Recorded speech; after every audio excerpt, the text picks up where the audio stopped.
Netflix just realized that the only thing Harry and Meghan love more than money and talking about themselves is Meghan talking to herself about herself. She's gotten to the point she doesn't even need co-stars anymore.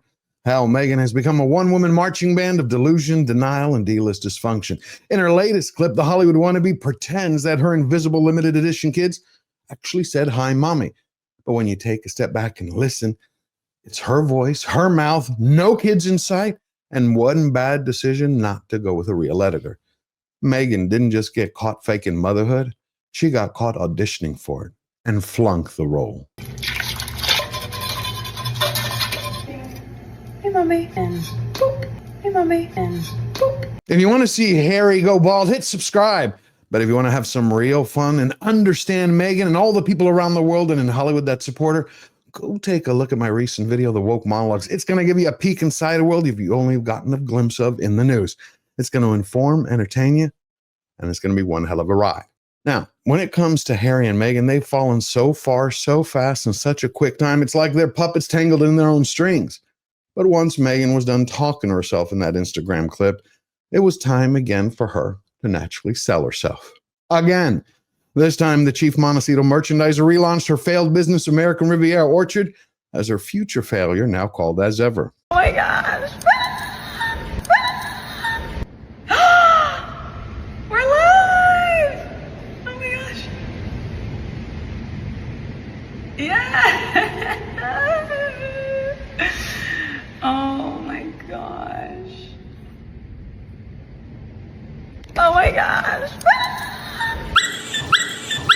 First thing to note, forget all those fairy tale promises about homemade goodies being made with a Californian spray tanned heart. None of the products are being made in Meghan's kitchen, nor her clueless wife Harry's hotel room, or the rented farmhouse that Netflix paid a pretty penny for so it could stand in as a prop for Meghan to call her home. Nada. Instead, the delusional diva has decided that she's going to become a billionaire, not by actually marrying one, because none of them are dumb enough to actually go down that rabbit hole, but with a new business plan to mass produce bottled jars of jam using a cut-rate e-commerce corp called Snow Commerce, a Cincinnati-based company that has worse customer reviews than month-old gas station sushi. Think about it. Meghan decided to select a corporation to represent her image that actually has been accused of selling products that don't exist. I think this is priceless and perfect. And if you go to the bottom of As Ever's website in the tiny micro print, you're going to find that they say that Snow Commerce is the actual seller of all merchandise and is solely responsible for all aspects of your purchase.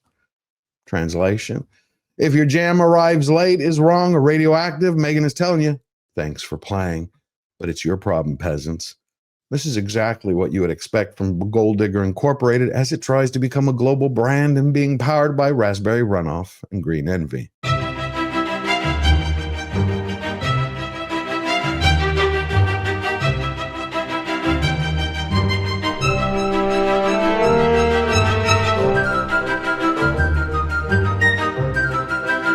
It hit me the other day that April marks the 5-year anniversary of Megxit.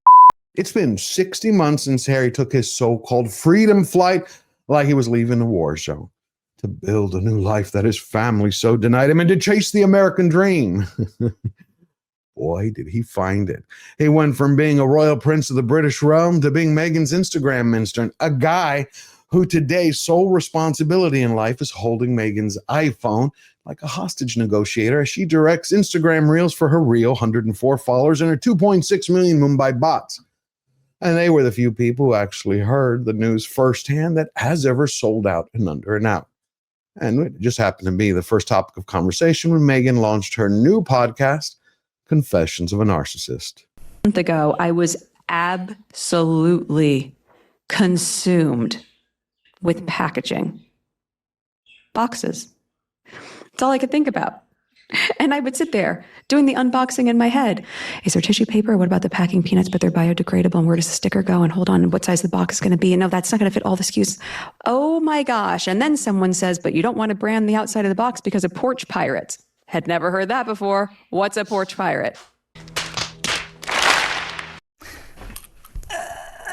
Oh, God. I try so hard.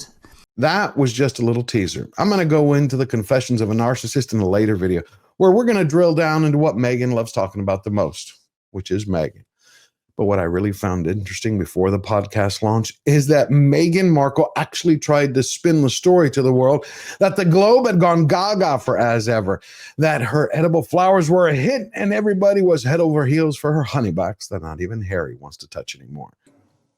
Whoa. Anyone who hasn't suffered a frontal lobotomy knows that sold out bit was nothing but a marketing gimmick so old it should be collecting a social security check. You've seen that cheap trick before, driving around the neighborhood. That store, which every month since 1997 puts up the same sign. We're going out of business sale, 50% off. See, Meghan pulled that. She pulled the con, but the public caught on. And now they're just having a laugh. There we are. How much that'll cost you? $10, isn't it? $14. That's is it? £10.80. It's immediately sold out. Yes. Which I thought was good, unless there's only 2 jars. Yes. What does Meghan tell jam eaters to do once they've run out of her raspberry spread? Oh, they wanted to keep the jam jars, That's don't they? exactly right. Meghan did also say you could use the jar to tuck away love notes or special treasures and to remember this pivotal moment with me. Think of it as our time capsule. No one believes the BS that make-believe Betty Crocker is a hit. No one who doesn't need instructions on how to breathe, because common sense is still king. All you have to do is be able to do a little basic math. If 1 + 1 = 2, then it stands to reason that a show like With Love Meghan, with one of the lowest YouTube trailer views in Netflix's entire history, is the same series that no longer shows up on Samba TV's ratings charts. And I mean, it shows up nowhere.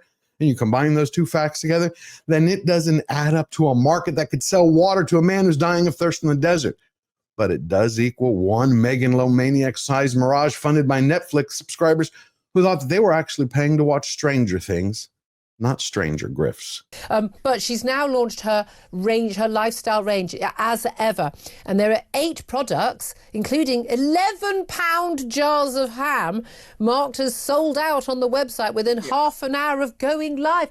Who's buying this nonsense? Well, how many do they actually sell before they put the sold out If sign? you've got 5, you might sell them out. Yeah.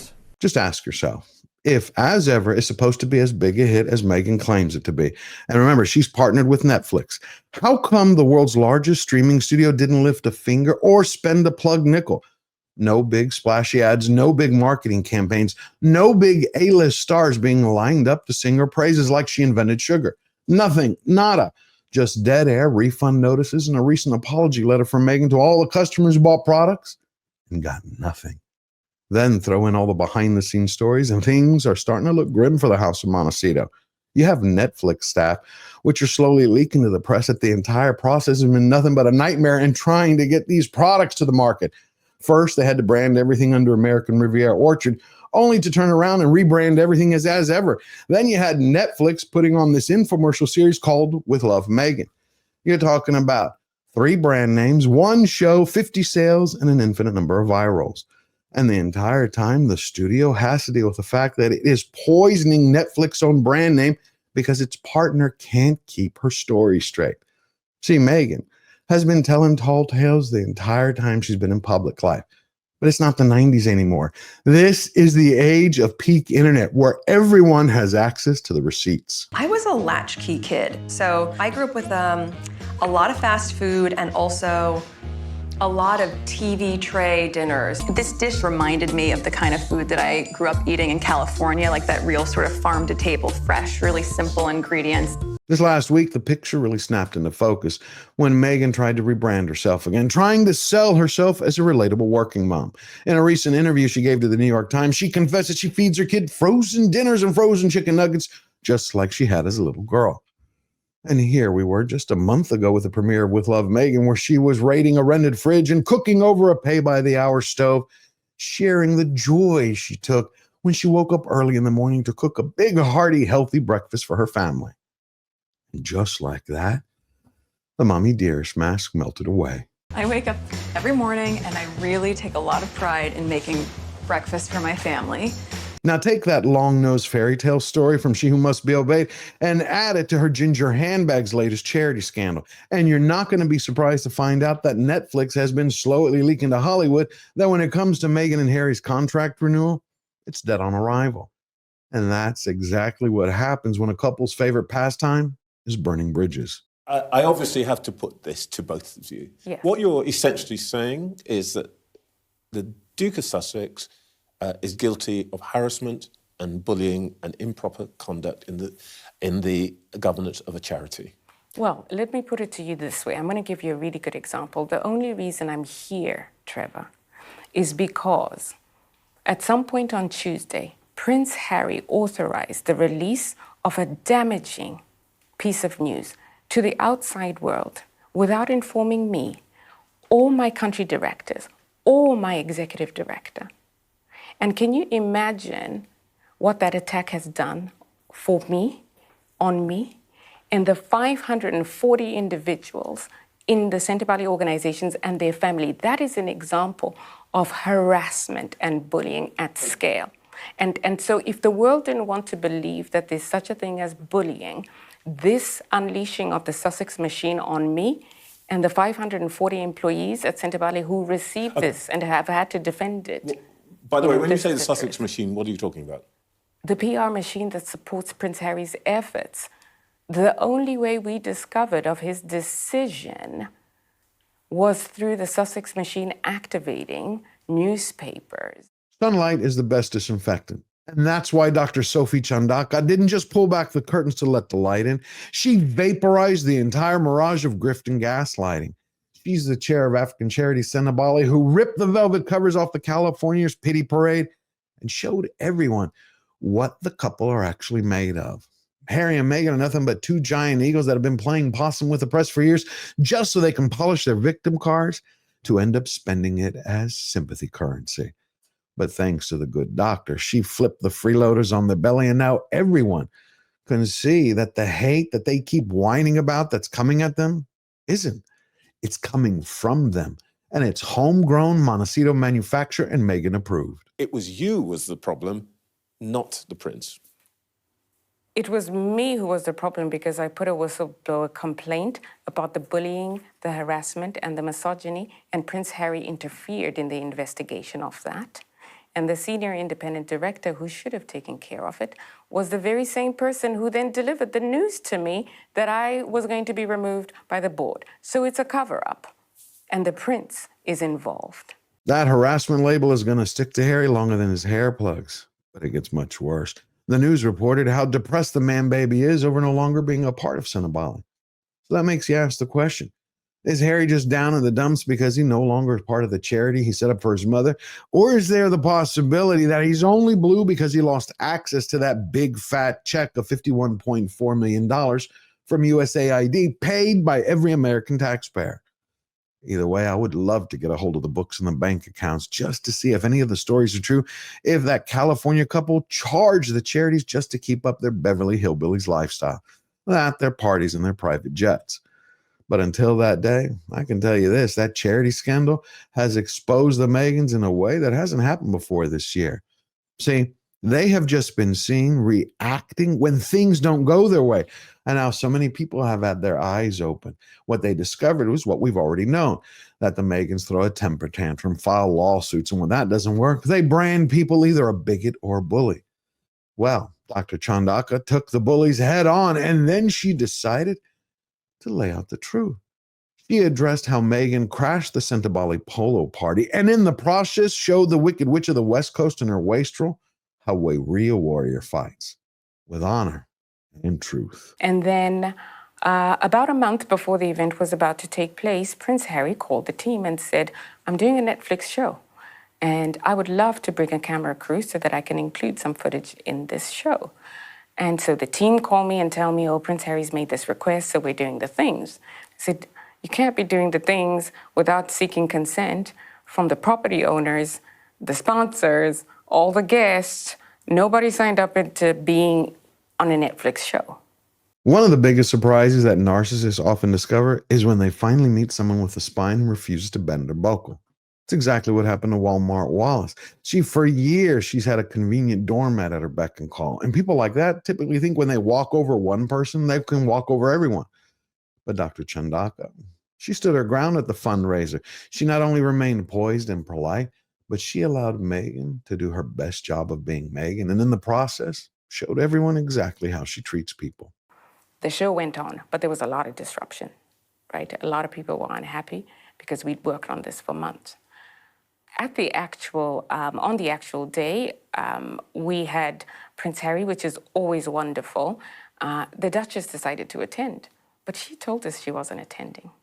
And she brought a friend, a very famous friend. So you can imagine all of the activity that goes with these additional amazing people. We're excited about it. We would have been really excited had we known ahead of time, but we didn't. The good news is that the Charity Commission for England and Wales is finally investigating the matter, and that means discovery and evidence.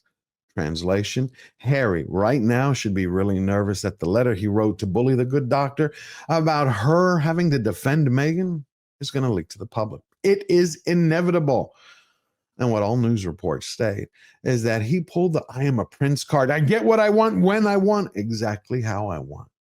Basically, the mangina did exactly what the menace has done all these years.